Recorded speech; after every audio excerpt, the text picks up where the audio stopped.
1947 में हमारे पास कुछ नहीं था, न पैसे, न पढ़ाई, न तकनीकी। फिर भी किसी ने भारत को इतना ताकतवर बना दिया कि आज दुनिया में हमारा नाम सबसे ऊपर लिया जाता है। आखिर वो कौन था? कौन है वो असली मास्टरमाइंड जिसने 70 साल की सुस्ती को सिर्फ 10 साल में पीछे छोड़ दिया? इस वीडियो में हम आपको दिखाएंगे भारत की पूरी विकास यात्रा, आंकड़े, सच और कंपैरिजन के साथ, और अंत में बताएंगे क्यों है मोदी भारत के सबसे कामयाब प्रधानमंत्री। भारत एक ऐसा देश जिसने 1947 में आजादी तो पाली, लेकिन गरीबी, अशिक्षा और कमजोरियों की बेड़ियों से आजादी की असली शुरुआत कई दशकों बाद हुई। इस विकास की कहानी को समझना है तो एक एक सरकार को, एक एक नीति को और एक एक फैसले को आंकड़ों के आईने में देखना होगा, क्योंकि देश की तरक्की केवल नारों से नहीं होती है जमीन पर बदलाव से। तो आइए जानते हैं 1947 से अब तक भारत में क्या क्या बदला और कौन है असली बॉस। अब देखिए, 1947 में जब भारत आजाद हुआ तो देश की जीडीपी थी सिर्फ 2,70,000 करोड़ रुपए। लिटरेसी रेट थी केवल 12%। आईआईटी और एम्स जैसी संस्थाओं का तो कोई नामो निशान नहीं था। शौचालय नहीं, बिजली नहीं और गरीबी एक आम बात थी। कांग्रेस पार्टी ने आजादी के बाद लगातार दशकों तक राज किया, लेकिन क्या सच में देश को सही दिशा में बढ़ाया? 1951 में बना पहला पंचवर्षीय योजना। नेहरू जी का सपना था कि भारत आत्मनिर्भर बने। उनके कार्यकाल में 1951 में पहला आईआईटी खड़गपुर में शुरू हुआ। बाद में 1961 में एम्स की शुरुआत हुई, पर यह गिनती इतनी धीमी थी कि 30 सालों में सिर्फ 5 आईआईटी और 1 एम्स बना। सच्चाई ये थी कि विकास का रफ्तार बहुत ही धीमा था। 1971 में इंदिरा गांधी आई। उन्होंने गरीबी हटाओ का नारा दिया, लेकिन आंकड़े कुछ और कहते हैं। 1971 में भारत की जीडीपी सिर्फ 10 लाख करोड़ थी और गरीबी रेखा के नीचे लगभग 55% लोग जी रहे थे। सैन्य स्तर पर जरूर 1971 की इंडिया पाकिस्तान की लड़ाई हुई और पाकिस्तान हारा और भारत को जीत मिली, जिसने भारत को पहली बार एक ताकतवर राष्ट्र का एहसास दिलाया। परंतु आंतरिक विकास में हालात जस के तस रहे। फिर आया राजीव गांधी।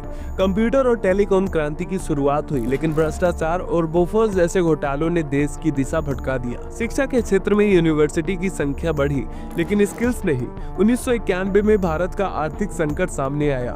विदेशी मुद्रा भंडार केवल 3 हफ्ते के इंपोर्ट के लिए ही बचा था। ये वो समय था जब देश दिवालिया होने के कगार पर था। 1991 में पीवी नरसिंह राव और वित्त मंत्री डॉक्टर मनमोहन सिंह ने उदारीकरण की शुरुआत की। ये वो समय था जब भारत ने पहली बार खुली अर्थव्यवस्था की तरफ कदम बढ़ाया। उस वक्त जीडीपी लगभग 26 लाख करोड़ थी, लेकिन इस दौर में गरीबों की स्थिति में कुछ खास सुधार नहीं हुआ। आईटी सेक्टर जरूर उभरा, लेकिन गांव और किसान पीछे रह गए। फिर 1998 में अटल बिहारी वाजपेयी की सरकार आई। उन्होंने भारत को न्यूक्लियर ताकत बनाया, पोखरण में परमाणु परीक्षण किया, गोल्डन कार्डिलेटरल हाईवे प्रोजेक्ट शुरू किया। ये था दूरदृष्टि वाला मास्टरमाइंड प्लान।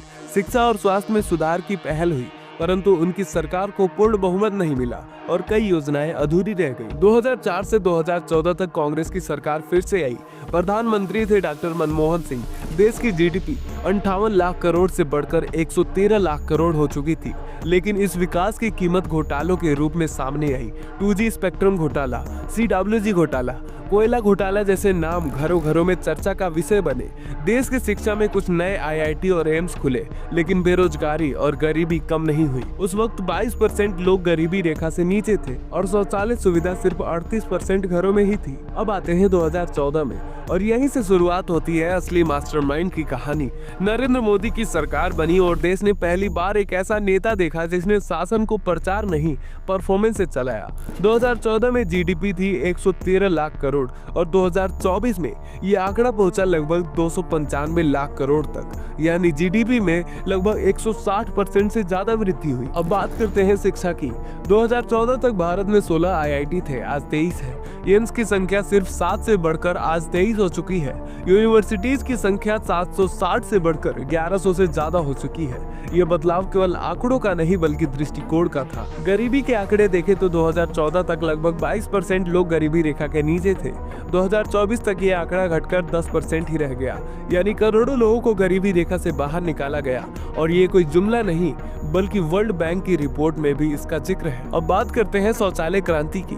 2014 से पहले सिर्फ 38% घरों में शौचालय थे, आज 99% घरों में शौचालय है। स्वच्छ भारत मिशन के तहत 12 करोड़ से ज्यादा शौचालय बनवाए गए।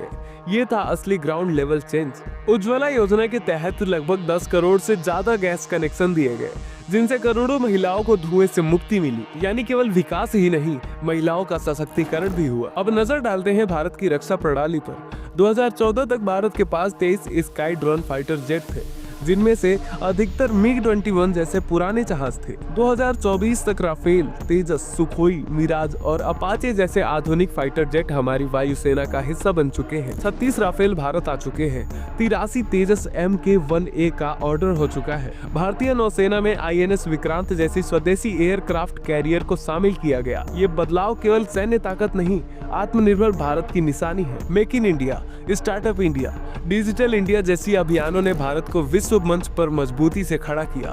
पहले जहां भारत दुनिया की छठी अर्थव्यवस्था था, आज वो तीसरी सबसे बड़ी अर्थव्यवस्था बनने की ओर तेजी से बढ़ रहा है। और सबसे बड़ी बात, प्रधानमंत्री नरेंद्र मोदी ने वैश्विक स्तर पर भारत की छवि को बदला। आज दुनिया भारत को सम्मान देती है। G20 की अध्यक्षता से लेकर UN तक भारत का डंका बज चुका है। और ये सब किसी जुमले से नहीं हुआ, बल्कि मास्टरमाइंड प्लानिंग और मजबूत नेतृत्व का नतीजा है। तो सवाल उठता है, कौन है भारत का असली बॉस? क्या वो जिन्होंने सिर्फ वादे किए और घोटाले दिए, या वो जिन्होंने सीमाओं को सुरक्षित किया, अर्थव्यवस्था को मजबूत किया, शिक्षा और स्वास्थ्य को जन जन तक पहुंचाया और करोड़ों लोगों को गरीबी रेखा से बाहर निकाला? जवाब साफ है, नरेंद्र मोदी वो नेता है जिन्होंने केवल सरकार नहीं चलाई, बल्कि देश को एक नई दिशा दी। और यही है असली मास्टरमाइंड लीडरशिप, क्योंकि इतिहास गवाह है, जो काम 70 साल में नहीं हो सका, वो सिर्फ 10 साल में कर दिखाया गया। और यही है भारत का असली बॉस। अब अगर आपको भी ये वीडियो पसंद आया हो तो इस वीडियो को लाइक करके चैनल को सब्सक्राइब जरूर से कर लीजिएगा। और हमें कमेंट में ये जरूर बता दीजिएगा कि आप किस पार्टी को सपोर्ट करते हैं, कांग्रेस या BJP। बाकी हमारी मुलाकात फिर से होगी अगले वीडियो में। तब तक के लिए धन्यवाद।